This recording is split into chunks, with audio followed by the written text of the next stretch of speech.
अस्सलामुअलैकुम dear students.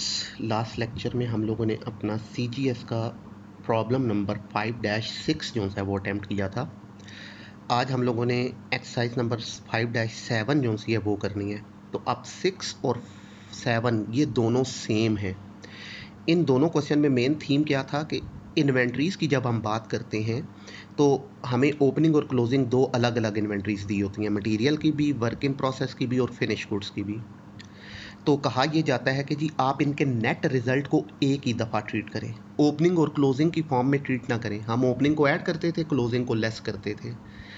इन दो question में थीम ये है कि वो इन्वेंट्रीज का नेट रिजल्ट बता रहा है। तो उसके हवाले से हमने डिस्कस किया था कि कोई भी इन्वेंट्री जब डिक्रीज होगी तो पॉजिटिव इफेक्ट आएगा, हम उसको ऐड कर लेंगे।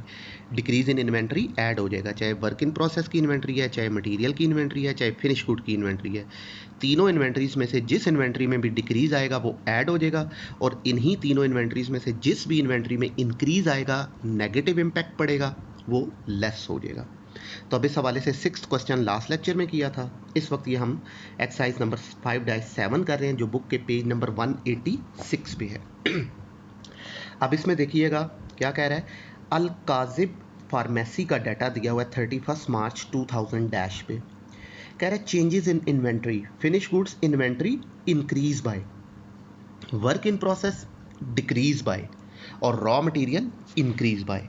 तो तीनों इन्वेंट्रीज का नेट रिजल्ट बताया उसने इंक्रीज और डिक्रीज की फॉर्म में। क्वेश्चन 6 में ये था कि मटेरियल ओपनिंग क्लोजिंग की फॉर्म में दे दिया था और वर्क इन प्रोसेस और फिनिश गुड ये इंक्रीज और डिक्रीज बताए थे उसने। आज के क्वेश्चन में तीनों का इंक्रीज डिक्रीज बताया है। तो अब कैसे अटैम्प्ट होगा देखते हैं जी। बाकी सारी इन्फॉर्मेशन दे दी है। आपसे कह रहा है रिक्वायरमेंट में cost of goods manufactured and sold statement जो सी है वो प्रिपेयर करें। तो अब जब हम CGS बनाएंगे तो कैसे बनेगी देखते हैं बेटे। 3 लाइन स्टॉप पे यूज़ करनी है इन्फॉर्म करने के लिए। Al Kazib pharmacy, cost of goods manufactured and sold statement, और for the year ended 31 March 2000 dash dash rupees and rupees. अब सबसे पहले हम लोगों ने क्या करना होता है, अपने 3 एलिमेंट्स ऑफ कॉस्ट को ऐड करना होता है। इन 3 एलिमेंट्स ऑफ कॉस्ट में सबसे पहले आ जाता है हमारा first element of cost direct material. तो आप यहाँ पे हेडिंग को नाम देंगे डायरेक्ट मटेरियल। अब इस डायरेक्ट मटेरियल में हम स्टार्ट कहाँ से लेते हैं, डायरेक्ट मटेरियल ओपनिंग इन्वेंट्री से, फिर उसमें परचेज ऐड करते हैं। लेकिन चूंकि इस वक्त तो ओपनिंग और क्लोजिंग इन्वेंट्रीज है ही नहीं है, उनका तो उसने नेट रिजल्ट बताया है, इसलिए अब हम डायरेक्ट मटेरियल ओपनिंग इन्वेंट्री से स्टार्ट नहीं लेंगे, यहाँ पे हम मटेरियल की परचेज से स्टार्ट ले लेंगे। तो यहाँ फिर लिखेंगे बेटे हम डायरेक्ट मटेरियल परचेज्ड।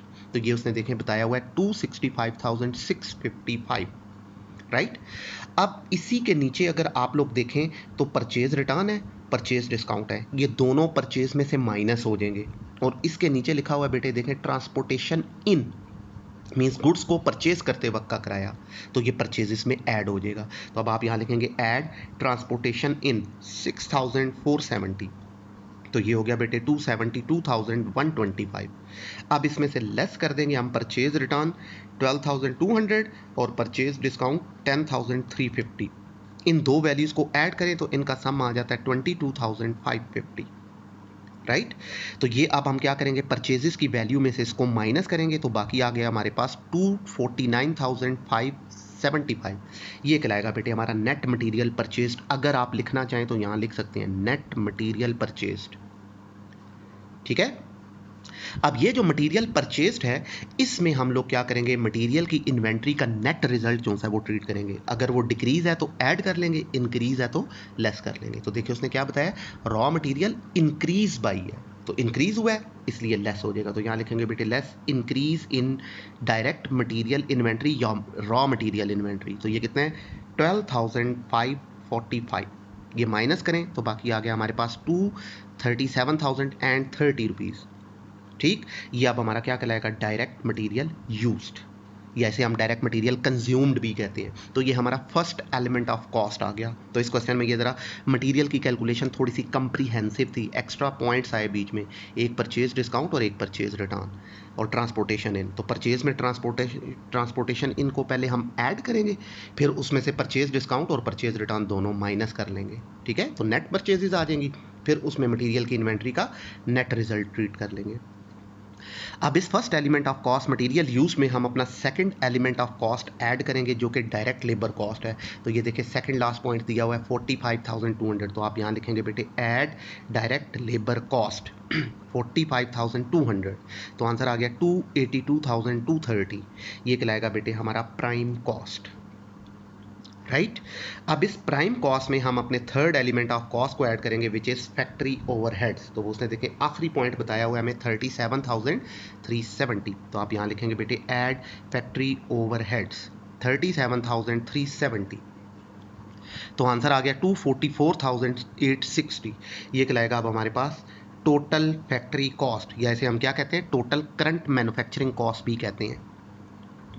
अब ये जो हमारी टोटल फैक्ट्री कॉस्ट है इसमें हम लोग अपने वर्क इन प्रोसेस को ट्रीट करते हैं। तो क्वेश्चन में वर्क इन प्रोसेस की दो इन्वेंट्रीज होंगी, एक ओपनिंग दूसरी क्लोजिंग। ओपनिंग को ऐड करेंगे, क्लोजिंग को लेस करेंगे, लेकिन इस वक्त क्वेश्चन में ओपनिंग और क्लोजिंग का कॉन्सेप्ट नहीं दिया बल्कि नेट रिजल्ट बताया उसने।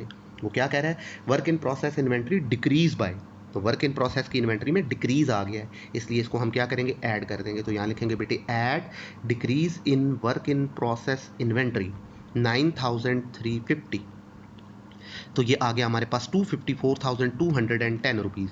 ये कहलाएगा अब हमारे पास cost of goods manufactured, direct answer आ जाएगा कॉस्ट ऑफ गुड्स मैन्युफैक्चर्ड।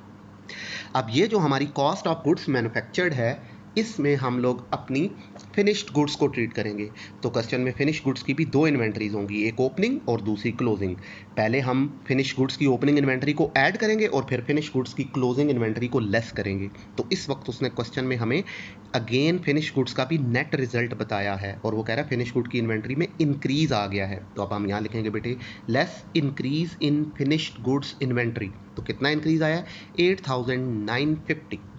इसको अब हम लेस करेंगे तो आंसर आ जाएगा बेटे 245,260। ये आंसर अब हमारा क्या कहलाएगा कॉस्ट ऑफ गुड्स सोल्ड। अब कॉस्ट ऑफ गुड्स सोल्ड क्या ये हमारा फाइनल आंसर है? जी बिल्कुल, क्योंकि उसने हमें अप्लाइड और एक्चुअल दोनों नहीं दिए, एक ही एफओएच दिए, तो एक एफओएच की सिचुएशन में यही हमारी कॉस्ट ऑफ गुड्स सोल्ड कहलाएगी।